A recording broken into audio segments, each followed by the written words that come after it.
네, 오늘의 정치권 이슈 국민의힘 허은하 의원, 더불어민주당 전용기 의원 두 분과 이야기 나눠보겠습니다. 어서 오십시오. 안녕하세요.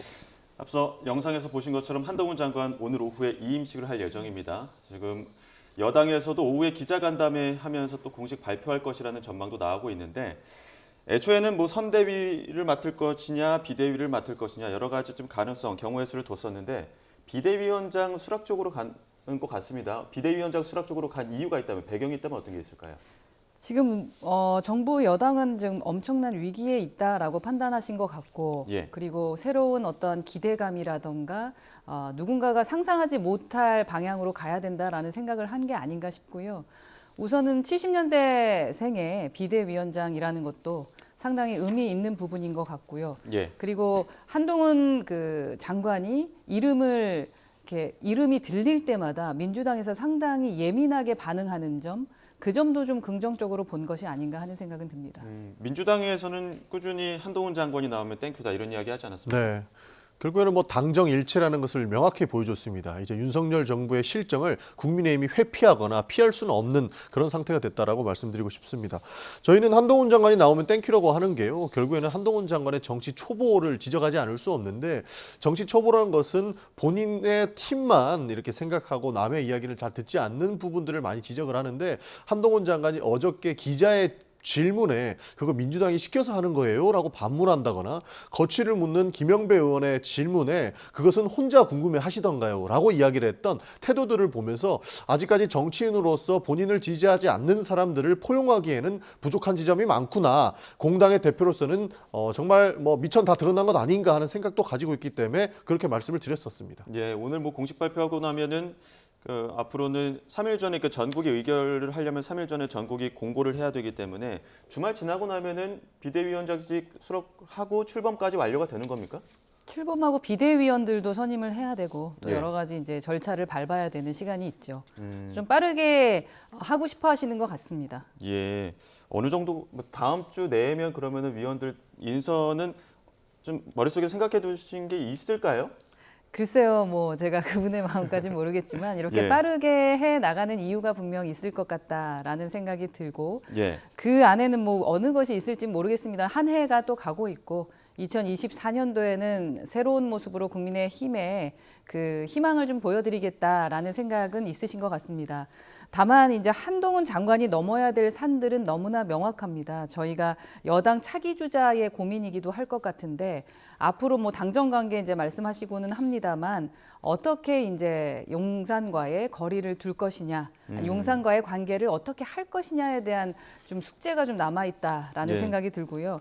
사실 뭐 차기 1위가 이렇게 갑자기 특히 여당에서 이렇게 짠 하고 나타나게 한다라는 게 현재 권력을 가진 대통령 입장에서도 불편한 것일 수가 있습니다. 예. 자신의 권력을 바로 나눠줘야 된다라는 생각을 할 수도 있는 것 아니겠습니까?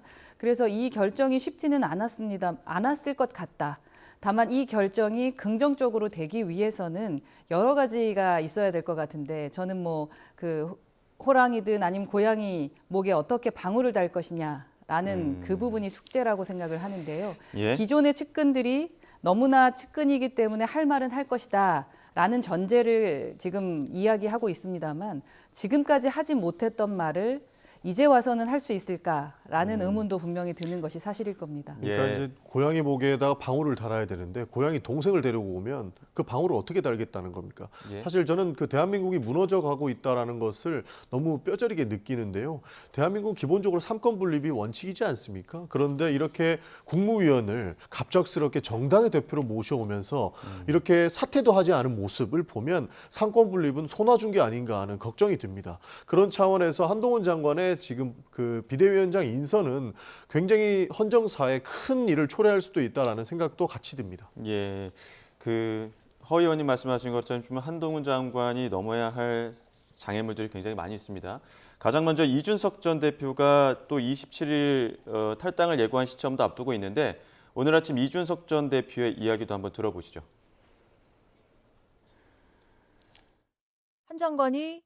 한 비대위원장이 만납시다 요청을 한다면 만나실 의향이 있습니까? 전 뭐 누구나 만나기 때문에 만나긴 만날 수 있습니다. 만나도 할 말이 별로 없다라는 생각이 들고요. 인기가 없는 대통령이 세운 비대위원장이라고 한다면은 권위가 그만큼 약합니다. 그러니까 굳이 이순신 장군에 비유할 거면요. 그 지난 대선과 지선에서 연달아 이기던 당이 네. 그게 만약 조선수군이라고 친다면은 네. 한 방에 7천량 해전에서 다 이제 병선을 잃은 겁니다. 어. 그런데 이제 7천량 해전이 그러면 지난번에 강서보궐일 텐데 음. 그러면은 강서보궐을 지휘했던 사람들까지 거기까지가 이제 원균인 거예요. 그러면은 팀 원균에서 다시 그럼 비대위원장을 내면은 그게 어떻게 12척을 이순신이 가져가는 겁니까? 아, 팀 원균이에요? 팀 원균 중에 한 사람이 지금 다시 비대위원장이 팀 됐다고 보세요? 원균의 한 사람인지 모르겠는데 팀 원균이 세운 사람 아닙니까? 그럼. 이전만 해도 한동훈 장관에 대해서 굉장히 극지 않은 복권이다 이런 이야기도 했었었는데 오늘 발언은 조금 좀 날이 서여 있는 듯한 모습도 보입니다. 한동훈 장관과 이준석 전 대표 혹시 만남 가능성도 있는 겁니까?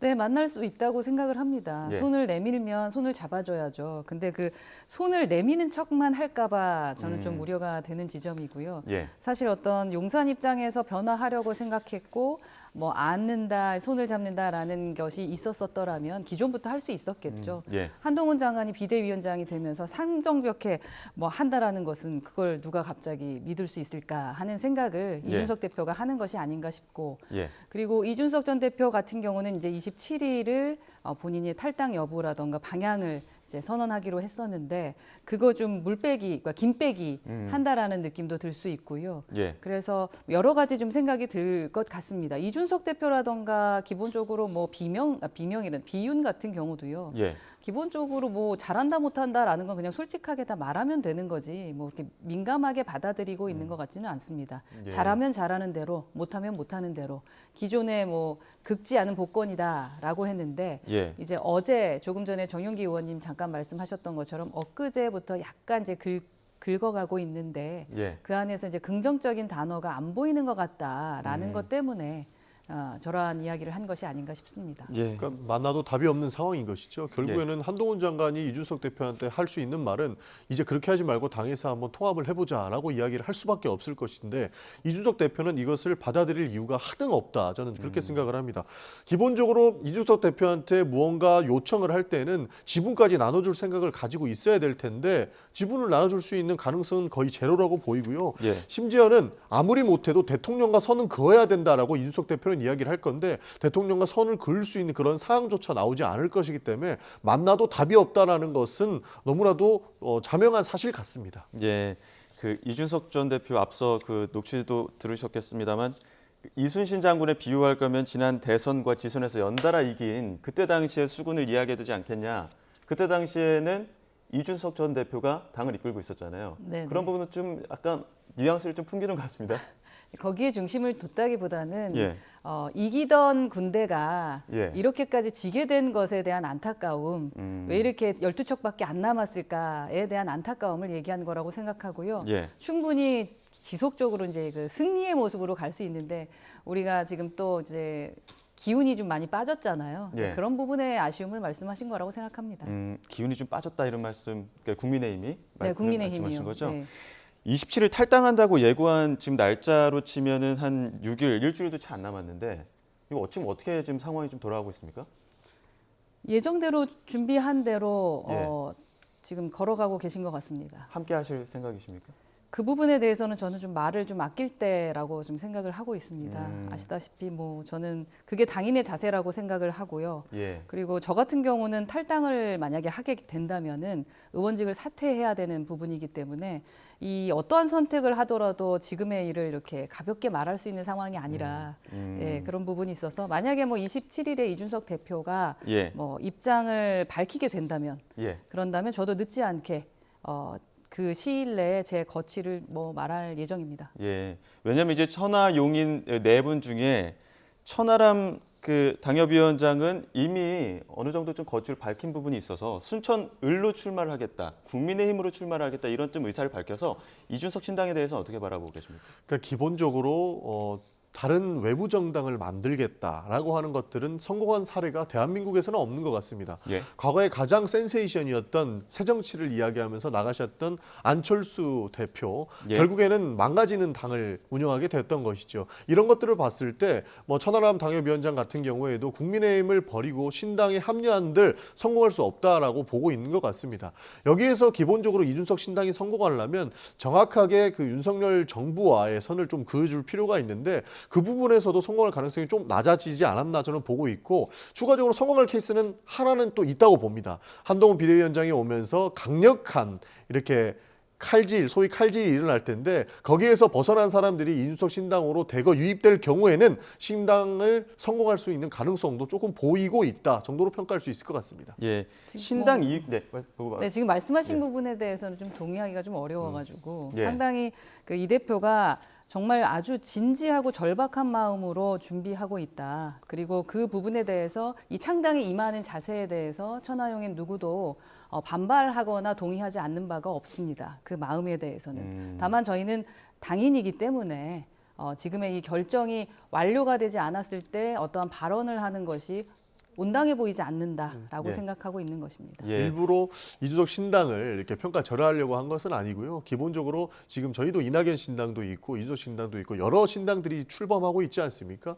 저는 그것들을 대체적으로 봤을 때 성공할 가능성은 낮다라고 생각하는 겁니다. 예, 지금 한 6일 정도 남아 있는 상황에서 한동훈 장관과 이준석 전 대표의 만남 가능성도 이제 계속 나올 텐데, 만약에 한동훈 장관이 손을 내민다면 어떤 걸 들고 만나야 이준석 전 대표가 반갑게 손을 잡아줄 수 있을까요? 어떤 걸 들고 만난다라는 얘기를 저희가 해본 적이 없습니다. 어떠한 조건을 달아본 적이 없기 때문에 예. 그 질문 자체에 대해서 제가 답할 게 없는 거고요. 예. 만약 바라는 것이 하나 있다면 국민의힘이 이기는 거였겠죠. 그리고 국민의힘이 정말 변화하는 거고, 그리고 여튼 국정 운영을 잘 하셔서 예. 국민들에게 사랑받는 거겠죠. 예. 예, 그래서 정치에 대한 미래가 있다라는 것을 보여줄 수 있겠느냐라는 거겠죠. 그래서 이거를 어떤 자리 말씀하시고 이런 걸 말하는 그런 단계가 아닌데, 예. 기존의 정치인들의 그 문법으로 이준석 대표에게 무엇을 내놓으면 당신은 함께할 것이냐라고 한다면 절대 그거에 응하지 않을 거다라고 저는 확신합니다. 예. 만약에 그 이준석 전 대표와 한동훈 장관이 만난다면 좀 어떤 모습을 좀 생각해 볼 수 있을까요? 앞서 기자 질문에도 뭐 김건희 여사 쌍특검 관련해서 이준석 전 대표에게 물어봐라 뭐 이런 이야기도 좀 했었어요. 그러니까 기존의 정치문법을 떠나서 이야기해달라고 하는 것은 아무것도 하지 말자라는 것처럼 마찬가지라고 보고 있습니다. 정치는 기본적으로 기존의 정치문법을 따라가고 있는 것이고, 유권자들이 봤을 때도 충분히 그것을 잘 읽을 수 있는 분위기로 가야 되는데, 예. 그것이 결국에는 자리가 될 것이고 윤석열 정부와의 대립각을 세울 수도 있는 부분이라고 보고 있습니다. 그런 차원에서는 어쩔 수 없는 사실은 인정을 할 수밖에 없는 상황이다, 이렇게 보고 있는 것이고요. 예. 김건희 특검법 같은 경우에는 거부해서는 안 된다고 생각합니다. 그것 가지고 협상을 이루어 갈 수조차 없는 부분이라고 생각하기 때문에 이 부분은 좀 다르게 봐야 되지 않나, 저는 그렇게 생각을 합니다. 예, 또 이준석 전 대표 관련해서 지금 허은하 의원 나오셨기 때문에 그 어제 그 유튜브 방송 중에 좀 욕설한 부분이 좀 논란이 됐었고, 오늘 아침 방송을 통해서 사과도 한 것 같더라고요. 이와 관련해서 혹시 의견 나누신 게 있습니까? 의견을 나누지는 않았습니다. 예. 근데 뭐 사과를 했고 예. 몇 번이나 사과를 하시더라고요. 예. 예. 그래서 제가 더 말을 얻는 것은 아닌 것 같고요. 예. 저는 이준석 대표에 대한 싸가지론에 대해서는 예. 무척 과장돼 있고 악의적이라고 생각을 합니다. 하지만 당사자가 스스로 빌미를 덜 주는 것도 필요하다고 저는 생각을 하거든요. 안철수 의원 말씀하시는 거죠? 아니 이준석 그걸 대표가 떠나서? 예. 이준석 대표가 어떠한 빌미를 자꾸 예. 주면 안 된다라는 그 싸가지론에 대한 예. 그런 생각이 있고, 이번 상황에서도 이준석 전 대표도 본인 스스로 느낀 바가 분명히 있을 겁니다. 그래서 이 정치를 진지하게 대하고 있는 그러한 정치인이라고 저는 생각을 하고 있기 때문에 이런 부분은 빠르게 점검하고 변화할 것이라고 믿습니다. 굉장히 빠르게 여러 방송을 통해서 사과를 하긴 했는데 지금 모습 어떻게 바라보고 계십니까? 실제 사과를 했기 때문에 굳이 이걸로 비판을 한다거나 비난을 할 필요는 없을 것 같습니다. 예. 그러나 이준석 대표가 분명히 싸가지론이 나온 이유는 존재하거든요. 예. 말씀 되게 잘하시는데 그것이 오히려 듣기 거북한 그런 순간들이 많았기 때문에 이번에 잘못을 했고 그에 대한 반성을 명확하고 하고 계시기 때문에 앞으로도 조금 조심하는 모습은 보여줄 필요가 있다, 저는 그렇게 생각합니다. 예. 그리고 또 김기현 전 대표 이야기 해봐야 될 것 같습니다. 울산 출마 의지를 내비친 것 같아요. 그 문자 메시지를 통해서 울산 발전과 남구의 미래를 위해 챙겨야 할 일에 더욱 전념하려고 한다.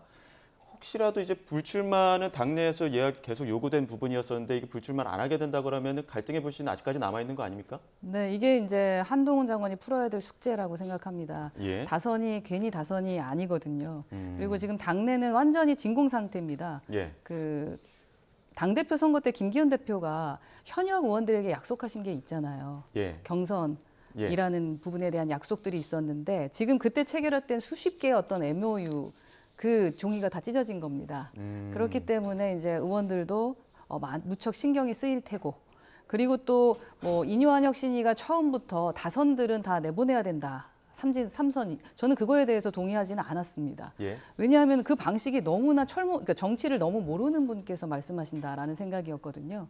그래서 지금의 그 김기현 대표의 행보는 아마도 용산 입장에서도 그리고 지금 풀어야 될 숙제가 있을 비대위원장에게도 당황스러운 부분은 확실할 것 같고요. 예. 이걸 어떻게 푸느냐를 저희가 바라보시면 될 것 같습니다. 예. 이런 가운데 또 박성민 국민의힘 의원 굉장히 그 윤 대통령과 친분이 있는 것으로 알려졌는데 최근에는 그 윤심파리 논란이 있습니다. 뭐 우리 대통령님께서 네덜란드에서 계속 여러 차례 전화를 했다 이런 이야기를 했는데 이준석 전 대표는 오늘 아침 인터뷰를 보니까 그렇게 크게 놀랄 일도 아니다 이런 이야기를 또 하더라고요. 그러니까 대개 정치인들이 이렇습니다. 윤석열 대통령을 팔아서 본인의 지지율을 올린다거나 이것은 뭐 야당도 분명히 자유로울 수는 없다고 생각합니다. 문재인 대통령이 계실 때 문재인 대통령과의 친분을 과시하는 부분들이 많았기 때문에 해당 부분들은 여야 할 것 없이 사실 구태적인 부분이 있었고 이것에 대해서 이준석 대표가 비판한 것이 저는 온당하다 생각합니다. 바꿔 나가야 될 부분이 이 부분도 있다. 저는 그렇게 생각합니다. 예, 이것 이 통화와 관련해서는 어떻게 들으셨습니까?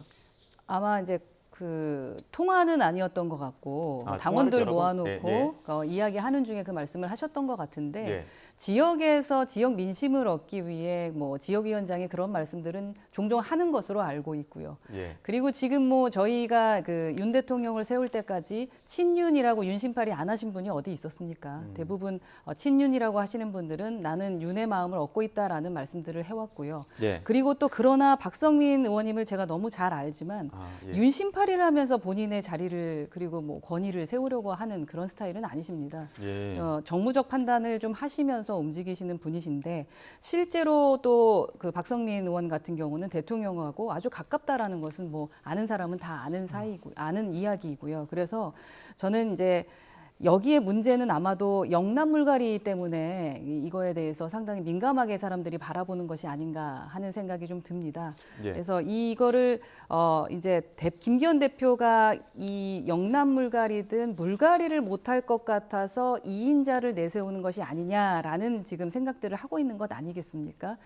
예. 제가 좀 아쉬운 게 한동훈 그 장관님은 사실 조선 제일검이라고 알려졌는데 그러한 분이 당내 공천에 그 학살에 그 제일검이 쓰이게 되는 것은 좀 안타까운 일이 될 것 같다. 그런 그 비대위원장이 되지 않았으면 좋겠다라는 말씀을 좀 드리고 싶습니다. 저도 한 가지만 더 말씀을 드리면요. 예. 박성민 의원까지 이렇게까지 윤심팔이를 하는 거 보면 당내에서 위기감을 느끼는 사람들은 굉장히 많은 것 같습니다.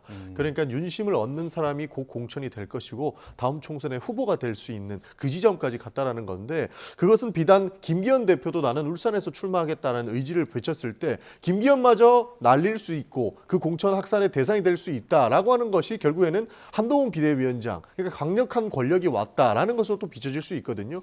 그래서 더 윤심팔이 기본적으로 다들 알고 있는 박성민 의원마저 윤심팔이를 한다는 것은 그 위기감이 도대체 국민의힘 어디까지 뻗쳤느냐 이것이 한번 관전 포인트가 되지 않을까 그렇게 보고 있습니다. 박성민 의원님은 윤심팔이 할 정도로 가볍지 않아요. 그리고 그럴 필요가 없는 분이시라는 말씀을 제가 드린 거고요.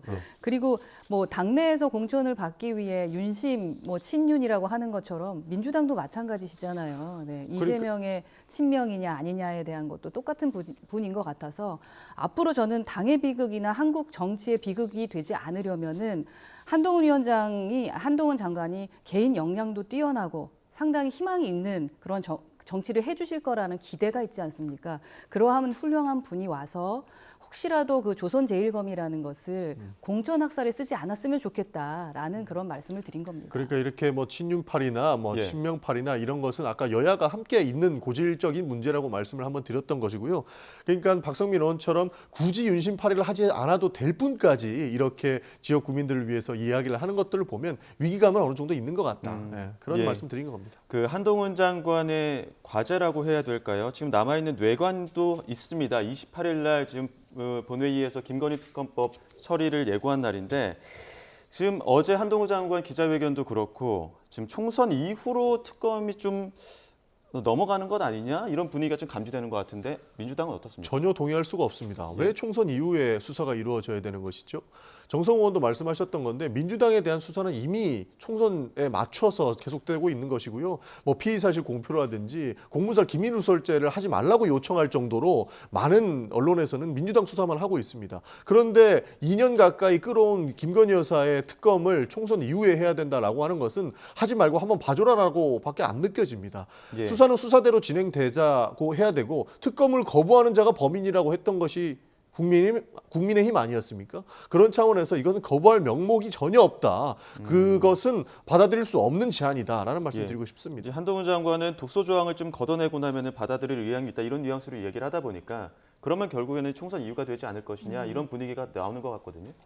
네, 저는 특검법이 아무리 문제가 있어도 예. 이렇게 회피해서는 안 된다라는 생각을 좀 갖고 있습니다. 예. 이제 국민 입장에서 누구나 법 앞에 평등해야 된다라고 생각을 해야 되는데 어떤 이런 뭐 이슈에 따라서 어떤 수사에 따라서 그 정치권이 마음대로 막 고무줄처럼 늘렸다 줄였다 이러한 모습을 보고 국민이 어떻게 판단하시겠느냐에 예. 대한 지점은 고민해 주셔야 되는 것 같고요. 예. 또 민주당이 혹시라도 같이 무언가 하게 된다 하면 또 이것도 야합이다라는 이야기를 국민들께서는 하실 수 있다라고 예. 생각하기 때문에 기존의 민주당 정권 내의 검사들이 탈탈 털어도 안 됐다라는 거 아니겠습니까? 그렇기 때문에 저는 당당하게 그냥 진행했으면 좋겠습니다. 어쩌면 뭐 한동훈 장관이 그렇게 하지 않을까라는 기대도 해보고 싶습니다. 저는 사실 독소조항 자체가 말이 안 된다고 보는 게 예전에 있었던 박근혜 특검이랑 비슷한 맥락입니다. 그때 당시에도 야당이 추천하는 인사를 받아들였던 것이고요. 그 국민의 알 권리를 이야기하면서 그때 당시 브리핑했던 것도 한동훈이 들어가 있는 특검이었어요. 한동훈 비대위원장, 그러니까 장관이 들어가 있는 특검이었어요. 근데 이것을 이제 와서 독소조항이라고 미뤄야 된다라고 이야기하는 것은 내로남불에 지나지 않는다라고 보고 있고요. 예. 사실 김건희 여사 수사는 우리가 총선에 맞춰서 주장한 것이 아닙니다. 과거에서부터 김건희 여사에 문제가 있으니 특검을 해야 된다고 주구장창 요구해왔는데 이제 와서야 법에 시간이 다 되어서 다음 주에 있는 28일 날 투표를 하는 것이거든요. 예. 절대 총선용이 아닙니다. 네. 예, 알겠습니다. 자, 민주당 이야기를 좀 넘어가 보도록 하겠습니다. 송영길 전 대표 어제 첫 검찰 조사는 불응하면서 조사는 이제 불발이 됐다 이렇게 나오긴 하는데 그 변호인 통해서도 주장하는 부분들이 가족 면회에도 불과한 부분이 있어서 그런 거는 전두환 독재 때도 없었다 이렇게 하면서 호소하는 부분이 있거든요. 네. 이건 어떻게 들으셨습니까? 가족 면회까지 막을 이유가 어디 있겠습니까? 송영길 대표가 어떠한 잘못이 있던지 그것은 법원의 판단에 따르면 되는 것이고 이미 확보한 증거가 차고 넘칠 거라고 보고 있습니다. 그러면 그것에 대해서 엄정한 수사를 이루어가면 되는 것이지 가족까지 이렇게 면회를 금지한다거나 변호인 외에는 그 누구도 만나지 말라라고 하는 것은 송영길을 그냥 압박하기 위한 과잉 수사다 이렇게 보고 있습니다. 예. 변호인 통해서도 김건희 여사 수사하지 않는 특수 2부 직무유기다, 한동훈 장관 발언은 궤변이다 이렇게 또 굉장히 비판을 많이 하시더라고요. 저는 개인적으로 그 송영길 전 대표님에 대해서는 우리 정치가 더 이상 깊게 언급을 안 했으면 좋겠다라는 좀 생각을 갖고 있고 예. 그게 송 대표님한테도 그렇고 우리 모두에게 좀 안 좋다. 계속 깊게 말씀 나눌수록 그런 생각을 좀 갖고 있습니다. 그리고 김종인 위원장이 어젠가요 오늘 그 라디오에 나와서 말씀을 하셨는데 국민들께서는 지금 당장 먹고 사는 생계 문제에 관심을 갖고 있지 누가 뭐 감옥에 들어가네 안 들어가네 이런 부분에 대해서 그렇게 깊게 생각 안 하실 수도 있다라는 거 아니겠습니까? 저는 뭐 지금 또 뭐 586 청산 이런 얘기도 하고 뭐 여러 가지 이야기가 나오는데 국민의 민생 경제를 좀 고민하는 데 더 많은 시간을 썼으면 좋겠다라는 생각입니다. 예. 자, 오늘 아침에 또 박용진 의원, 이재명 대표를 향해서 현 상황에 대한 대표의 플랜이 뭔지 빨리 밝혀야 된다 이렇게 촉구하기도 했는데 이 이야기도 한번 들어보겠습니다. 저는 삿바 잡히면 안 된다고 봐요. 프레임에 갇히면 안 되는데 예. 특수부 출신 특수부 검사 출신의 대통령과 특수부 검사 출신의 당대표 그리고 온통 특수부 출신의 특수부 검사 출신들이 다 당과 정부의 요직을 차지하고 있는 이때 예. 저기를 검사로 규정해야 되는데 저기는 여기를 이른바 부패정당 그래서 피의자와 피고인들의 정당으로 규정을 하고 프레임을 만들어버리면 예. 우리는 이 삿바에 스스로 잡히는 거가 되잖아요. 그 LH 사태 때 그 국민적 분노가 이렇게 치달아 올라오니까 예. 그 부동산 투기 의혹만 가지고 있는 분들 진짜 억울한 분들 많았거든요. 저쪽도 몸부림치고 있는데 여기는 이게 뭐라도 해야 되는 상황이거든요. 그래서 이재명 대표의 플랜이 무언지 왜 아무것도 안 보이는지가 이제 답답하고. 이재명 대표의 플랜이 뭔지 지금 아무것도 안 보인다 이렇게 얘기하셨는데 전용기 의원은 좀 보이십니까? 오히려 그런 얘기를 하는 것이 이 정치적 수사에 끌려가자라는 것이거든요. 예. 억울한 부분이 있더라도 다 인정해라라는 꼴로 비춰질 수 있기 때문에 오히려 저 개인의 생각이라고 볼 수 있는 것들이 부적절한 상황을 연출시킬 수 있다라고 저는 그렇게 생각합니다. 플랜은 뭡니까? 어떤 구체적인 좀 총선을 앞두고 플랜들이 지금 작동이 되고 있는 겁니까? 여러 가지 기획을 하고는 있습니다. 저희도 총선기획단에서 어떠한 방식으로 총선을 이끌어 갈 것인지에 대한 고민이 있는데요. 그런 것들은 차차 발표를 할 것입니다. 그러나 저렇게 특수부 검사가 주요 요직을 다 차지하고 있고 이제는 비대위원장까지 특수부 검사 그리고 대통령까지 특수부 검사 출신이기 때문에 거기에 끌려가서는 안 된다는 그림을 그리고는 있습니다. 허 의원께서는 박용진 의원 이야기 어떻게 들으셨습니까? 글쎄요. 그럼 프레임에 대한 주장은 좀 하실 수는 있는데 저는 좀 핵심이 좀 빠져 있다고 생각을 합니다. 예. 예를 들어서 민주당의 지지층이라던가 국민들께서 왜 이재명 대표의 사법 리스크를 알면서도 이재명 대표를 지지하는가에 대한 좀 생각을 좀 해보셔야 될 것 같아요. 사법 리스크를 비판하면서도 뭔가 반응이 없으시잖아요. 그 얘기는 비명계 의원님들께서 예. 이재명 대표보다 뭘 덜 잘못했을 수는 있어도 더 잘하는 게 없어 보인다라는 거가 아닐까.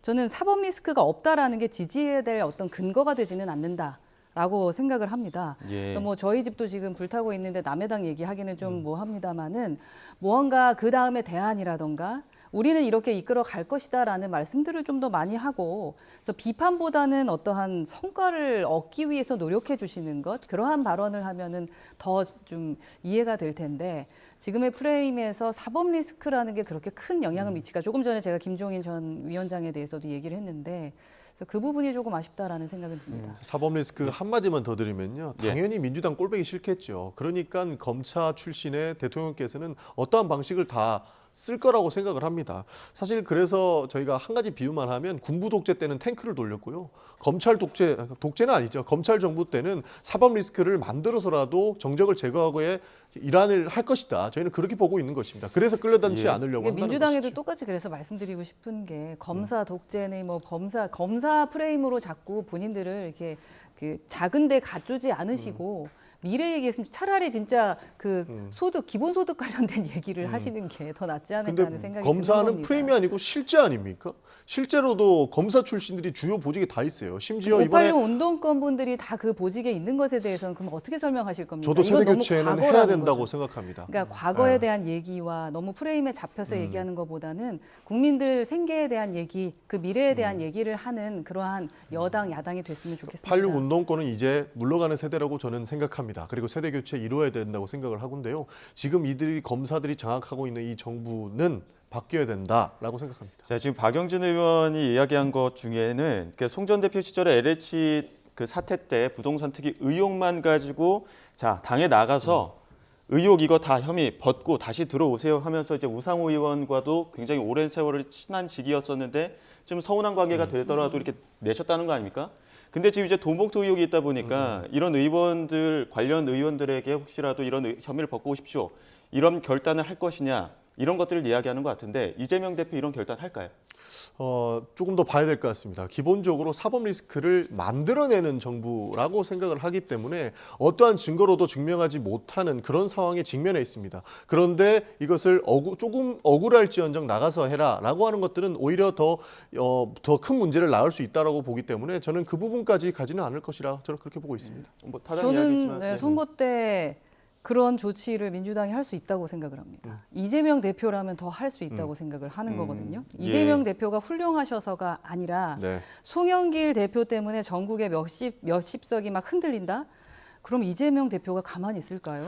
전혀 그러지 않을 것 같다라는 생각입니다. 그런 그게 얘기가 두려운 있습니다. 거죠, 저희는. 그러니까 국민의힘의 공천은 윤석열 대통령이 할 것이고 민주당 공천은 한동훈 장관이 할 것이다라는 이야기가 있었거든요. 예? 검찰이 찝으면 억울하든 말든 다 소명하고 와라. 이런 생태가 되면 당이 무너집니다. 예. 네. 자, 마지막으로 짧게 어제 이재명 대표와 김부겸 전 총리 회동도 있었는데 이낙연 전 대표 실망스럽다고 했거든요. 어떤 걸 요구하는 겁니까?